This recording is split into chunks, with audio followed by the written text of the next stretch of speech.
Hello అండి, welcome to my channel. ఈరోజు recipe వచ్చేసి వంకాయ టమాటా కర్రీని ఎట్లా తయారు చేయాలో చూద్దాం. ముందుగా వంకాయల్ని చిన్న చిన్న ముక్కలుగా కట్ చేసుకొని ఒక గిన్నెలోకి తీసుకోవాలి.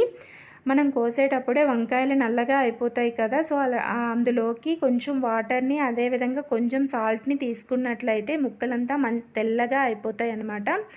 తర్వాత గ్యాస్ వెలిగించి ఒక కడాయి పెట్టుకొని దానిలోకి ఆయిల్ని యాడ్ చేసి ఉల్లిపాయలని చిన్న చిన్న ముక్కలుగా కట్ చేసి వేయించుకోవాలి.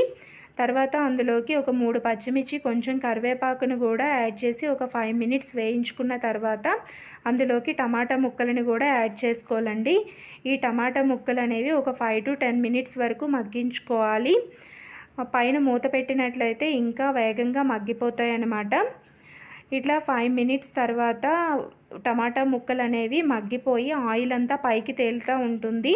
అట్లాంటప్పుడు మనం ముందుగా కట్ చేసి పెట్టుకున్న వంకాయ ముక్కల్ని యాడ్ చేసి మంచిగా కలుపుకోవాలండి.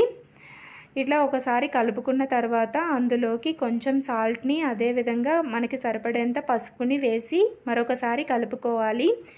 ఇలా వేసి వంకాయ ముక్కలని కూడా ఒక 5 to 10 మినిట్స్ వరకు మగ్గించుకుంటే బాగుంటుంది. ఒక 5 to 10 మినిట్స్ తర్వాత ఇందులోకి కారాన్ని యాడ్ చేసుకోవాలండి. కారం అనేది ముందే యాడ్ చేసుకుంటే కర్రీ అనేది మాడిపోతుంది. సో వాటర్ వేసే ముందే కర్రీలోకి కారాన్ని యాడ్ చేసుకోవాలి. ఇలా కారం వేసి కలుపుకున్న తర్వాత మనకి సరిపడేంత వాటర్ని వేసి ఒకసారి కలుపుకొని మూత పెట్టేసేయాలి. అలా మూత పెట్టిన తర్వాత ఒక 15 మినిట్స్ వరకు ఉంచుకున్నట్లయితే అందులోని వాటర్ మొత్తం పోయి కర్రీ అనేది దగ్గర పడిపోతుంది.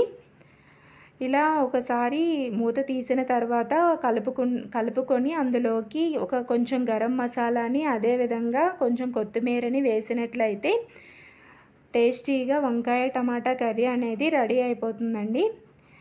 అన్నంతో ఈ కర్రీని కలుపుకొని తిన్నట్లయితే చాలా బాగుంటుంది. ఈ రెసిపీ నచ్చినట్లయితే మీరు కూడా ఒకసారి ట్రై చేయండి.